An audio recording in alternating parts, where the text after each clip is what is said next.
Ginabi kami ng uwi, pagod na pagod ang baby ko, pinunasan ko, binihisan ko. Tapos ayan, natutulog na siya, mimi na siya. Alam niyo ba, sobrang dami talaga ng tao doon sa may labubo-labubo na yan sa Pop Mart. Grabe, kaya nga hindi na kami masyadong nagtambay doon kasi kahit anong gawin ni ating pagpapakit doon sa gwardiya, nako, ng epekto. Tapos ang maga naman ng paa ko, grabe, maga, halak ka. Hala, may bisita tayo? Uy, paring Yoda, anong ginagawa mo dyan? Kanina ka pa dyan? Pati mo kasama si Luke? Hala, bakit ganun? May problema ka ba? Mukhang ngarag na ngarag ka. Hala. O, diba? Dami pila. Bawal magpapasok. Kailangan may registration. At dahil masama ang loob ni Tata nga, hindi kami nakapasok sa kanyang labubo-labubo. Ay nako, hindi talaga umubra yung kanyang kagulangan at pagiging senior citizen. Eto, nandito kami ngayon. Excited ako. Kasama ko pa rin si Hachiko.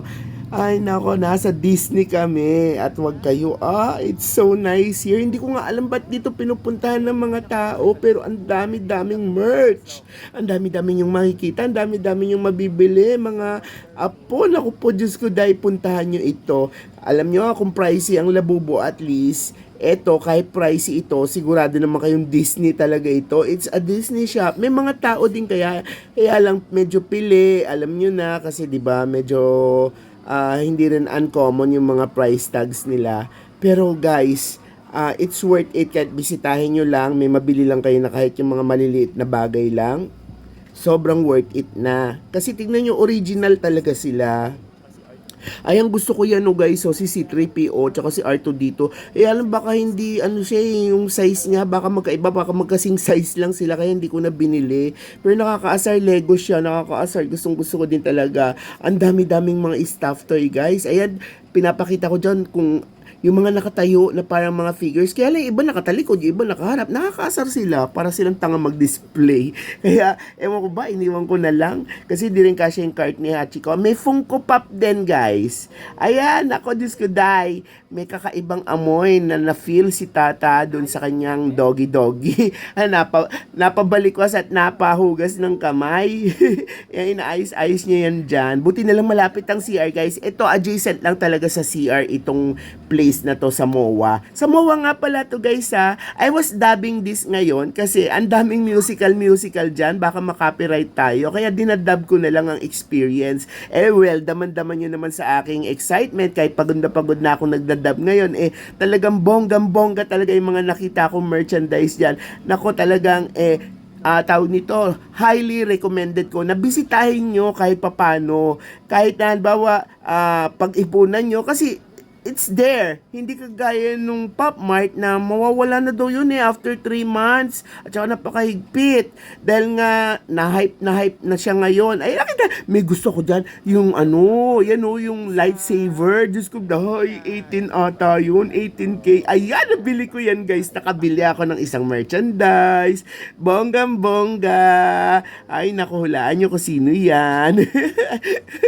Diba? Alam nyo, kailangan talaga i-dub kasi dyan sa looban na yan, Diyos ko, dahil panay Disney music. Ang ganda ng bag na yan, guys. Balikan nyo yan. Ang lakas makasosyal, guys. Kaya lang kasi ang dami naka-display. Hindi ba pwede mangilan-ngilan lang ibenta nyo para exclusive? Charot. Pero maganda siya talaga. Ang cute-cute niya. Hindi naman kasi pa girl-girl yan lola Medyo, alam mo na, pa boylet-boylet ng konti. Guys, ayan, ang dami din nilang mga Christmas merch. Ayan, ang cute niya. Nakakaasar. Gustong-gusto ko na talaga, nagpipigil lang ako. Ayan, ang dami pa dyan. Mga pamasko talaga, guys. Ang cute talaga. Sobra. Gusto ko na bumili. Ay, may naligaw dyan na aso. Gusto sa akin sumama. Ayan, ay, ang cute niya. Ay, naku, sorry, be. Di ba, nag-sorry naman ako. Kasi inikot ko si Hachiko. Di ko naman akalain kamuntik tumama yung bag na binili ko sa kanya. Guys, nako, tignan nyo. 'di ba? Saan ka pa? At saka highly collectibles din yung iba, may mga costume. Kung gusto niyo maging princess yung mga anak nyo, nako, talagang Original guys. Talagang Disney. May mga wigs nga dyan guys eh. Yan, dadaanan ko yung mga wigs. Ayun, nakita niyo yung mga pinakita ko na yon. Mga ano yun, mga parang characters na maliliit, mga miniature characters ng mga Disney na yung mga palabas or mga movies. Nandiyan din, ang dami kumpleto sa isang pakete guys. Highly recommended din na bilhin yun. Ay, gusto ko talaga yan, si Stitch. Naghahanap ko yung sobrang malaki, kaya lang wala daw sila yung maraming kamay. Ang meron lang daw sila yung 2 kamay. Nagustuhan ko yung isang yan, oh. Kaya lang sabi ko, balikan ko lang kasi ang liit, naliliitan ako. Gusto ko talaga yung malaki talaga na Stitch, yung marami siyang kamay. Diba dumadami ang kamay ni Stitch? Kaya naku, Diyos ko dahil, babalikan ko yan. Ayun, sana ganyan, sana kalaki, kaya lang nakahiga naman, no, kakasar. So pumunta ako dito sa gilid na to, makikita nyo talaga ang dami-daming costume dyan. May isang manika dyan yan. Sino ba yan character niyan? Hindi ko kilala yan. Ayan o, may mga costume ng mga princess. Tapos doon sa kabila, yung babalikan ko doon, yun, mga Christmas na ulit. Pero, alam nyo, mag-i-improve pa to. Mas marami pa silang dadaling mga merch dito. Sabi ko, wala ba kayo yung mga ganon? Yung katulad sa Pop Mart. Yung, ano tawag nun? Yung pinupunit yung plastic, hindi mo alam ang laman sa loob. Yung mga nakaka-excite, sabi kong ganon. Ay, magkakaroon daw sila. Meron nga ako nakita dyan, yung munchkins nasa harap. Kaya lang sabi ko, bakit ganun? Wala namang ibang purpose kundi ganyan lang. Parang malit na stop tayo. Hindi mo lang pwede isabit sa bag. Hindi mo lang nilagyan ng pansabit sa bag. Oh well, ganun talaga. Well, it's Disney. Disney is Disney, di ba? Talagang makikita niyo naman sa tags at saka yun, original talaga siya. Talagang Disney siya. Hindi siya yung mga China na imitation. Ayan, paalis na kami dyan, guys. Okay, tapos na rin atang ayusin si Tutobe. At ayun na nga, kahit ngarag na ang aking katawan at ang aking paa at sobra talagang pagod ang inabot namin. Pero may ikutin mo yung MOA, hindi biro-biro yon. Kaya, eto na nga, ayan, eto na yung binili kong loot at merch doon sa Disney. Ay, exciting. Di ba, ang laki-laki ng balot nila. Mas malaki pa ata sa akin to. Grabe naman magbalot ng Disney na to. Hindi kasi naman, medyo malaki din naman siya. So, without further ado, buksan na natin siya para makita niyo na. Ayan siya. Actually, it is a bag ni Master Yoda. Uy, may hood din yan ha. Ayan Pwede mong isuot yung hood niya. Kaya lang kasi bakit ganun yung tenga, hindi lumuungan. Baka kailangan dito patalikod. Kaya lang hindi ko naman siguro lagi hindi ko naman papakita. Ayan. Hindi ko naman kasi siguro lagi isusuot yung hood. Pero may hood naman yan. Sorry. Ayan. Tapos yun nga lang, ang zipper niya at the back. Ayan. At isa siyang, backpack. Malaki-laki rin guys. Tapos meron naman siyang mga tags na talagang original siya na Disney. Ayan, pakita ko sa inyo, Star Wars Collection. Di ba? Ang ganda. Kaya mo shoot yan sa loob. At nako, hindi pwedeng mawala yan. Tapos, siya ay parang naka-Yoda jacket din. Jacket ba tawag dito? Basta yun na yun. At siya ay isang backpack. Alam niyo, ang cute-cute niya kasi pag binakpack mo siya, ayan guys. Akala mo ako si Luke Skywalker na karga-karga si Yoda.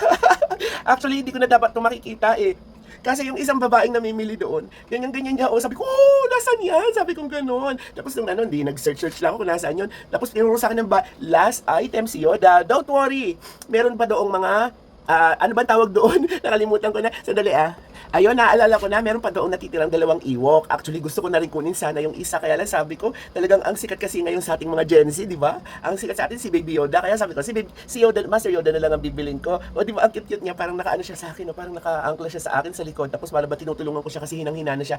Alam ko doon sa, yung old na Star Wars movie, may time doon na si Luke Skywalker nag-training sa isang planet kasama si Master Yoda. Tapos talagang ginanto niya si Master Yoda. Tapos hindi siya nakatingin sa leeg mo kasi 'di ba? Since backpack siya, ang galing ng pagkakagawa niya, nakatingin siya slightly sa side. Ayan, ang cute-cute niya kaya, grabe. Pero bala ko rin bumili ng Baby Yoda kapag kami nakita ako kasi wala pa ako nakikita ng Baby Yoda. Ito kasi talaga yung master ko, kaya medyo naka-twitch yung ulo niya patagilid. Hindi man siya masyadong life size, pero makikita niyo talaga kapag nasa malayo siya, talagang Master Yoda na Master Yoda. Kasi kanina nung naglalakad ako tapos naka-backpack to sa akin, pinagtitinginan nila ako. Siguro gusto na rin nila tanungin ko saan ko to nabili. Di ba? And if you like this kind of video, please do like, share, subscribe to your Lola's channel and hit that notification button just in case may update tayo at makabili na naman ako ng mga ganitong klaseng uri ng bagay. And it's still your Lola with an H-L-O-L-A-H, Bong Lim. At kung tatanungin sa akin kung gaano kalaki, yan ganyan siya. O para siyang bag. Para siyang bag nga pala talaga siya. Ano ba tawag dito? Parang sakong maliit. Malaki-laki din naman. Kasya din naman lahat ng gamit ng Lola. At kung may mga anik-anik kayo, lalo na yung mga labubo-labubo. Although may foam kasi siya dito sa harap. Yan, may foam siya dito sa pinakaharap niya. Malaki-laki pa rin yung space sa loob. Kasi yung foam, amaan naman sumisiksik naman yun eh. Tapos mas maganda kung lagyan niya siya ng mga labubo-labubo. Kaya lang hindi ko na lalagay pa yung labubo siguro dito. Kaya lang kasi matatakpan din ng ano. So siya na lang, pwede na. Siya na yung pinaka-anik-anik. Di ba nakakatawa, nakakasap talaga. Kukunin ko yung Ewok, nakakaasap pag ako'y pagka yun, pumunta kami ng MOA, tapos nandun pa rin yun, ay talagang sa akin na yun. Kaya lang di na nga lang alam ng mga Gen Zs na katulad namin, yung kung ano ba yung Ewok. Kasi 1970s pa yun. Okay, maraming salamat.